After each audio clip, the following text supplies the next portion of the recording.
El 23 de junio de 1914 fue tomada Zacatecas por las tropas insurgentes. Ya tenían algunos días que se andaban agarrando, cuando llegó Pancho Villa a ver qué estaba pasando. Mi nombre es Ernesto Flores, estos corridos clásicos por el Charro del Futuro.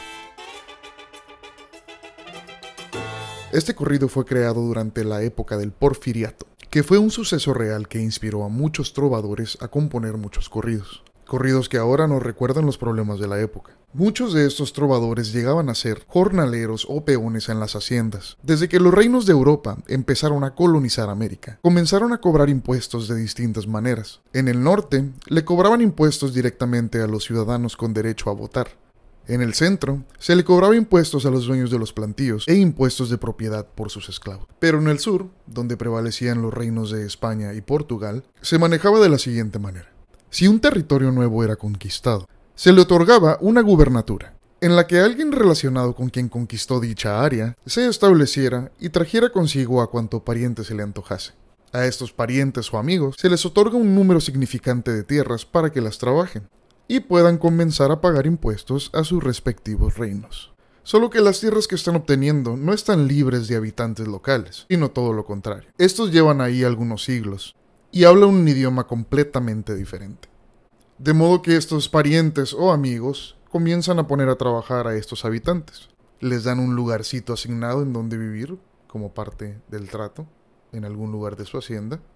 Les pagan con bonos que solo pueden utilizar dentro de la hacienda, eventualmente endeudándolos por generaciones. Los dueños de estas haciendas son conocidos como los hacendados. Era algo así como los whitexicans, la clase elite, los señores, los quítate que me emprieto naquete, esos meros. Mientras que los pobres infelices eran llamados peones, generalmente. Estos peones trabajan y trabajan, mientras que España le cobra más impuestos a los hacendados de la Nueva España. Por consecuencia, estos hacían a sus peones trabajar más y más. Eventualmente, los hacendados se encabronan y dicen, "Enough with this shit, Spain, we're taking it from here." Estados Unidos is like, "My boy, you do you, you know what I mean? We just gonna watch, but we got you, you know?" Eventualmente se fue a España, quedándose toda esa mano de obra gratuita e impuestos para ellos solitos. A pesar de que la esclavitud que se vivía en México no era oficialmente reconocida, la idea de tener jornaleros que estuvieran trabajando las tierras a cambio de una paga miserable, a cambio de nada, o incluso en la mayoría de los casos a cambio de deudas, les resultaba muy atractiva.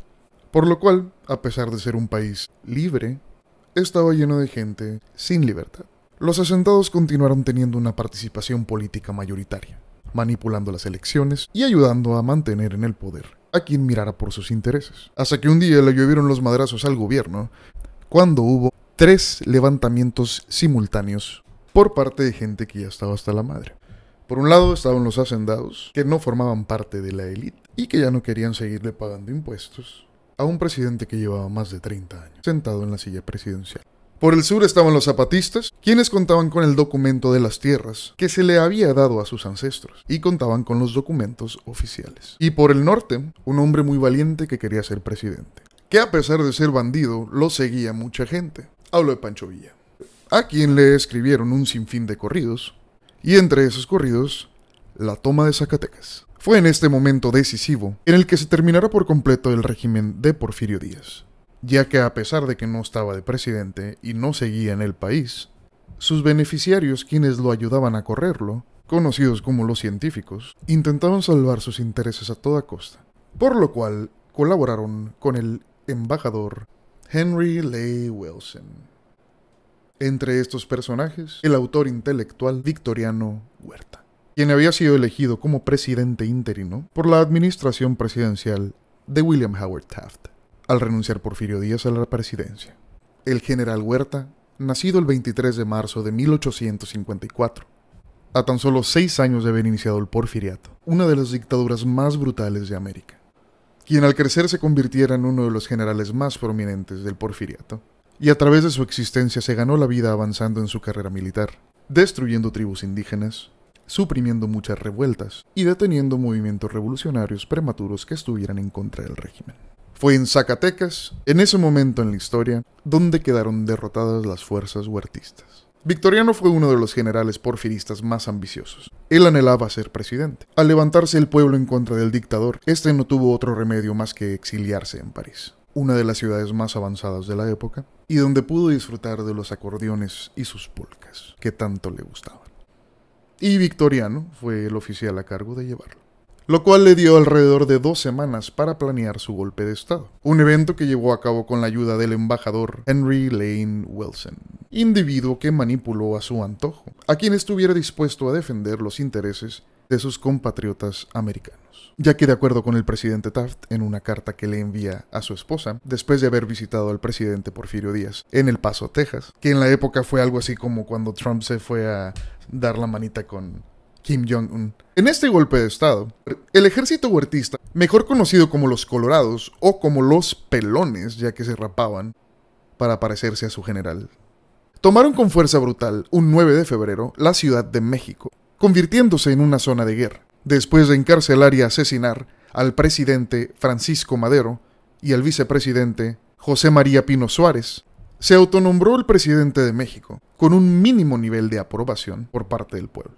Pero todo el apoyo del embajador Wilson lo ayudan a eventualmente tomar el poder del país. De febrero a junio del mismo año, se empezaron a concentrar en Zacatecas conflictos armados entre los huertistas y los villistas, mejor conocidos como los Dorados. Al enterarse Villa del asesinato de Madero, se tomó como reto personal su venganza. A pesar de no encontrarse aún en Zacatecas y por no obstruir los planes del ejército constitucionalista, encabezado por el general Venustiano Carranza, cada vez eran más los Dorados que llegaban a Zacatecas a darle guerra a los Pelones, en donde a cuadras del mercado había un depósito. Dentro de este depósito, las Fuerzas Armadas de los Pelones, se escucha así como una gang, los Pelones 13, guardaban su arsenal de pólvora y armamento. De repente, un atarantado soldado colorado causa un accidente que resulta en una detonación que arrasa con la mayoría de los soldados del cuartel, causando un número de casualidades estratosféricas. En esta detonación no queda ninguna pared, ningún muro, queda nada de pie. Todo se derrumbó. Esta detonación fue un movimiento clave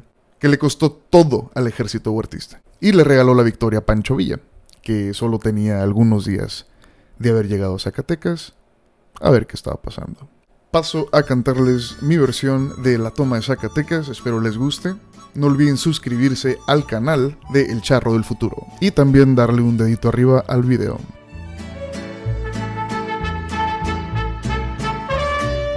Era el 23 de junio, hablo con los más presentes. Fue tomada Zacatecas por las tropas insurgentes. Ya tenían algunos días que se estaban agarrando cuando llegó Pancho Villa a ver qué estaba pasando. Las órdenes que dio Villa a todos en formación para empezar el combate al disparo de un cañón.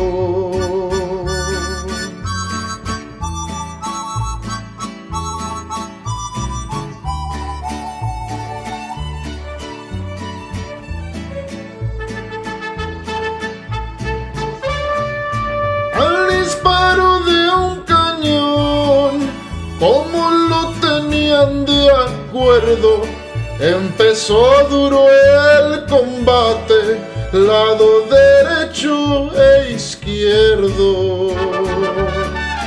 Le tocó atacar a Bufa, a Villa Urbino y Natera. Por allí tenían que verse lo bueno de su bandera.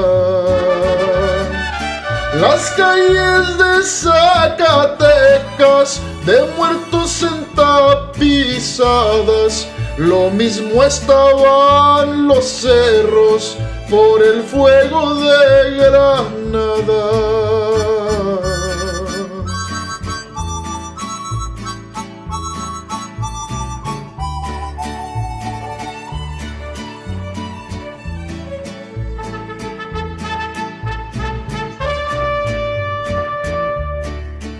Ay, hermoso Zacatecas, mira cómo te han dejado. La causa fue el viejo Huerta y tanto rico ha llegado. Ahora sí, borracho Huerta, harás las patas más chuecas al saber que Pancho Villa ha tomado Zacatecas.